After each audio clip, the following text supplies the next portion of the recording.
जय हिंद बच्चों, स्वागत है अपने इस YouTube चैनल पर। बच्चों, आज के इस वीडियो में एक बार फिर से हम कक्षा 11 के विद्यार्थियों के लिए समाज शास्त्र का मॉडल पेपर लेकर आए हैं जो 2024 बोर्ड एग्जाम के लिए मोस्ट इम्पॉर्टेंट रहेगा। बच्चों, यह जो है NCERT रहेगा और सभी बोर्ड के स्टूडेंट्स के लिए इम्पोर्टेंट रहेगा। देखो बच्चों, पूर्णांक जो रहेगा आपका 100 नंबर रहेगा। समय 3 घंटे 15 मिनट के आपको मिलेंगे। नोट में प्रारंभ के 15 मिनट परीक्षार्थियों को प्रश्न पत्र पढ़ने के लिए निर्धारित रहेगा। सभी प्रश्न बच्चों अनिवार्य रहेगा। इसमें बहुविकल्पी लघुत्तरी लघुत्तरी दीर्घ उत्तरी प्रश्न देखने को मिलेंगे। तो सबसे पहले हम लोग बहुविकल्पी प्रश्न देखेंगे। चलिए बच्चों, सबसे पहले हम लोग बहुविकल्पी प्रश्न देखेंगे। पहला क्वेश्चन आपका सामने है आपके। देखो, एक एक नंबर का बहुविकल्पी प्रश्न रहेगा। समाज की प्रकृति है, मानवीय है कि वैज्ञानिक है कि कलात्मक है कि सामान्य है? सही बच्चों, सही जवाब क्या हो जाएगा? यहाँ 2 हो जाएगा, वैज्ञानिक। यानी समाज की जो प्रकृति है वो जो है वैज्ञानिक है। दूसरा क्वेश्चन है, कौन सा समूह अधिक महत्व का है? प्राथमिक समूह, द्वितीयक समूह, धर्म संदर्भ है? कौन सा समूह अधिक महत्व का है? दूसरा सही हो जाएगा दोस्तों, प्राथमिक समूह। अगला क्वेश्चन देखेंगे, किसने कहा? तीसरा क्वेश्चन है, किसने कहा कि संयुक्त परिवार वह समूह है जिसके अंतर्गत स्त्री पुरुष का यौन संबंध पर्याप्त निश्चित हो? किसने कहा है दोस्तों? तो बच्चों, 3 का सही जवाब क्या हो जाएगा? मैकाइवर एवं पेज ने कहा है। किसने कहा है? मैकाइवर एवं और पेज ने जो है कहा है। अगला क्वेश्चन है कि संस्कृति शब्द का उद्गम किस शब्द से हुआ है? संस्कृति शब्द का उद्गम जो है किस शब्द से हुआ है? नीति शास्त्र है, अर्थशास्त्र है, कृषि से, संस्कार से? तो बच्चों, संस्कृत शब्द का उद्गम संस्कार शब्द से जो है हुआ है। किस शब्द से? संस्कार शब्द से हुआ है। अगला क्वेश्चन है, किसने कहा कहा अवलोकन को सुंदर ढंग से वैज्ञानिक जांच पड़ताल की पद्धति कहा जाता है? किसने कहा कि अवलोकन को सुंदर ढंग से वैज्ञानिक जांच पड़ताल की पद्धति कहा जाता है? गुडे एवं हार्ट, यंग, मोजर, सीमेल? तो बच्चों, 5 का सही जवाब क्या हो जाएगा? जो है मोजर। सही जवाब यहाँ तीसरा हो जाएगा, मोजर हो जाएगा। क्वेश्चन नंबर 6वां है, किसने कहा कि सामाजिक संरचना अंतःक्रियात्मक सामाजिक शक्तियों का जाल है जिससे विभिन्न प्रकार के अवलोकन और विचार पद्धतियों का जन्म होता है? 4 ऑप्शन दिया है बच्चों, इसमें आपको सही जवाब बताना है। 6 का सही जवाब क्या हो जाएगा? तो सही जवाब बच्चों यहाँ जो है पहला हो जाएगा, कार्ल मैनहीम। सही जवाब ए हो जाएगा। सामाजिक परिवर्तन की विशेषताएं क्या है? सामाजिक परिवर्तन की विशेषताएं क्या है? 4 ऑप्शन है इसमें। विभिन्नता से है कि भिन्नता आकार से संबंधित है कि वस्तु का नया आकार पिछले का बदल देता है? उपयुक्त सभी। तो बच्चों, 7 का सही जवाब क्या हो जाएगा? चौथा हो जाएगा, उपयुक्त सभी हो जाएगा। भिन्नता से भी, भिन्नता आकार संबंधित, वस्तु का नया आकार पिछले को बदल देता है, उपयुक्त सभी हो जाएगा। चलिए अगला क्वेश्चन दोस्तों हम लोग देखते हैं। क्वेश्चन नंबर 8 है, किसने प्राकृतिक पर्यावरण के सभी प्रभावों को प्रत्यक्ष और अप्रत्यक्ष 2 भागों में जो है विभाजित किया है? किसने? तो 8 का सही जवाब बच्चों क्या हो जाएगा? बुर्नहेस ने। सही जवाब यहाँ तीसरा हो जाएगा। चलिए अगला क्वेश्चन देखेंगे, साम्यवाद का संस्थापक कौन था? Karl Marx, Emile Durkheim, Max Weber, Auguste Comte? साम्यवाद का संस्थापक बच्चों कार्ल मार्क्स को कहा जाता है। किसको कहा है बच्चों? कार्ल मार्क्स को कहा जाता है। चलिए अगला क्वेश्चन देखेंगे, धुरिये ने भारतीय प्रजातियों को कितने भागों में बांटा? धुरिये ने भारतीय प्रजातियों को कितने भागों में बांटा? 4, 5, 6, 7? सही जो बच्चों यहाँ तीसरा हो जाएगा, 6। अब हम लोग अतिलघुत्तरीय प्रश्न देखेंगे। समाज के 4 आवश्यक तत्व कौन से हैं? अतिलघुत्तरीय प्रश्न हम लोग देखेंगे, 3-3 अंकों का रहेगा दोस्तों। और बच्चों जो है लघुत्तरीय प्रश्न 6 अंकों का रहेगा और दीर्घोत्तरीय प्रश्न जो रहेगा 8 अंकों का रहेगा। देखो, दीर्घोत्तरीय प्रश्न जो रहेगा 8 अंकों का रहेगा। तो चलिए हम लोग अतिलघुत्तरीय प्रश्न देखेंगे जो 3-3 अंकों का है। पहला है, समाज के 4 आवश्यक तत्व कौन से हैं? आइए इसका उत्तर देखते हैं हम लोग। समाज के 4 आवश्यक तत्व बच्चों कौन कौन से हैं? तो समाज के 4 आवश्यक तत्व निम्नलिखित हैं। नंबर 1, पारस्परिक सहयोग की भावना, पारस्परिक सहयोग। नंबर 2 जो है दोस्तों, अधिकार। नंबर 3 है बच्चों, स्वतंत्रता। नंबर 4 है समूह और उपसमूह। ये जो है समाज के 4 आवश्यक तत्व है। प्रश्नोत्तर नंबर 12 है, समूह की धारणा को स्पष्ट कीजिए। समूह की धारणा को स्पष्ट कीजिए। चलिए इसका उत्तर दोस्तों हम लोग देखते हैं। प्रश्नोत्तर नंबर 12 का उत्तर देखें हम लोग। देखो, एक समूह को 2 या 2 से अधिक व्यक्तियों की एक संगठित व्यवस्था के रूप में परिभाषित किया जा सकता है जो एक दूसरे से जो है अंतःक्रिया करते हैं एवं परस्पर निर्भर होते हैं। जिसकी बच्चों एक जैसी अभिप्रेरणाएं होती हैं, सदस्यों के बीच निर्धारित भूमिका संबंध होता है। इसी को क्या कहते हैं दोस्तों? अभिप्रेरणाएं कहते हैं। क्वेश्चन नंबर हम लोग 13 देखेंगे, परिवार की दो परिभाषा लिखिए। प्रश्नोत्तर नंबर 13 देखेंगे दोस्तों हम लोग, परिवार की दो परिभाषा लिखिए। तो चलिए आइए इसका उत्तर हम लोग देखते हैं। परिवार की पहली परिभाषा हम लोग देखेंगे प्रश्नोत्तर नंबर 13 दोस्तों। देखो, परिवार पर्याप्त निश्चित यौन संबंधों द्वारा स्थापित एक समूह है जो बच्चों के जन्म और पालन पोषण की जो है व्यवस्था करता है। उसे क्या कहते हैं दोस्तों? उसे परिवार कहते हैं। एक बार फिर से देखेंगे बच्चों हम लोग, परिवार पर्याप्त निश्चित यौन संबंधों द्वारा स्थापित एक समूह है जो बच्चों के जन्म और पालन पोषण की व्यवस्था करता है, उसे हम लोग परिवार कहते हैं। दूसरी परिभाषा क्या है? दूसरी परिवार की परिभाषा दोस्तों क्या है? देखो, परिवार एक गृहस्थ समूह है जिसमें माता पिता और बच्चे एक साथ रहते हैं, जिसका मूल रूप से दंपत्ति और उनके संतान रहती है। दंपत्ति माने हो जाए पति पत्नी की जोड़े को दंपत्ति बोला जाता है। तो परिवार एक गृहस्थ समूह है जिसमें माता पिता और बच्चे एक साथ रहते हैं। इसका मूल रूप में दंपत्ति और उनके जो है संतान रहती है, उसे क्या कहते हैं? परिवार कहते हैं। क्वेश्चन नंबर 14 है कि संस्कृति का शाब्दिक अर्थ बताइए दोस्तों। संस्कृति का जो है शाब्दिक अर्थ बताइए। चलिए इसका उत्तर हम लोग देखते हैं। संस्कृति, प्रश्नोत्तर नंबर 14 का उत्तर देखें हम लोग। देखो, संस्कृति किसी समाज में गहराई तक व्याप्त गुणों के समग्र स्वरूप का नाम है जो उस समाज के सोचने, विचारने, कार्य करने के स्वरूप में अंतर्निहित होता है। उसे क्या कहते हैं? उसे संस्कृति कहते हैं। ठीक है दोस्तों, चलिए अगला क्वेश्चन देखेंगे हम लोग। प्रश्नोत्तर नंबर 15 देखेंगे।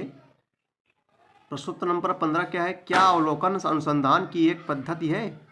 क्या अवलोकन अनुसंधान की एक पद्धति है? इसका चलिए उत्तर देखते हैं हम लोग। प्रश्नोत्तर नंबर 15 प्रश्नोत्तर नंबर 15 का उत्तर हम लोग देखते हैं। देखो, अवलोकन पद्धति का प्रयोग अत्यंत सरल कार्य है।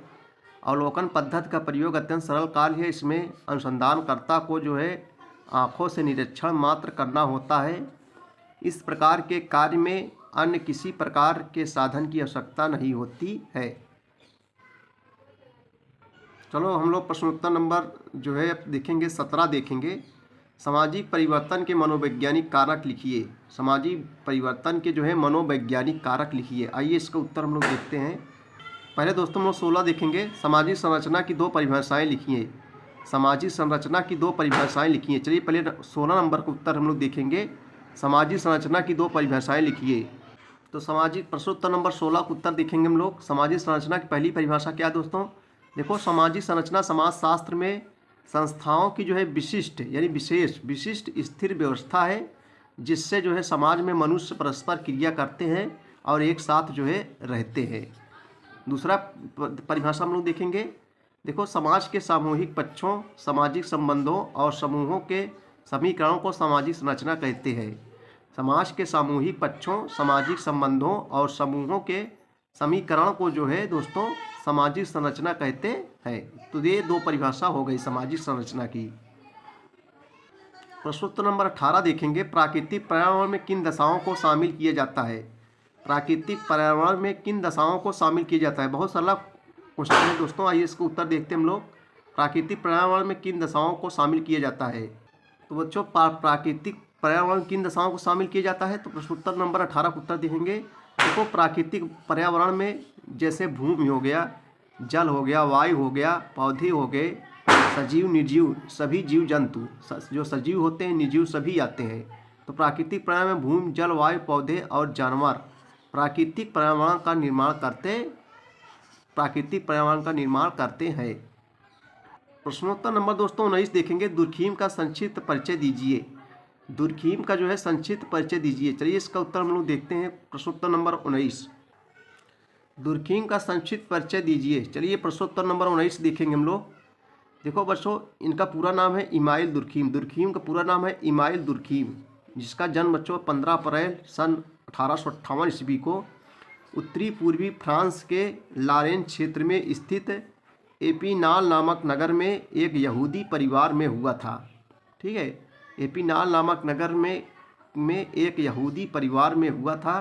दुर्खीम को बच्चों आधुनिक समाजशास्त्र का संस्थापक और समाज वैज्ञानिक समाज वैज्ञानिक शब्दावली में दुनिया का पहला आधिकारिक समाजशास्त्री माना जाता है।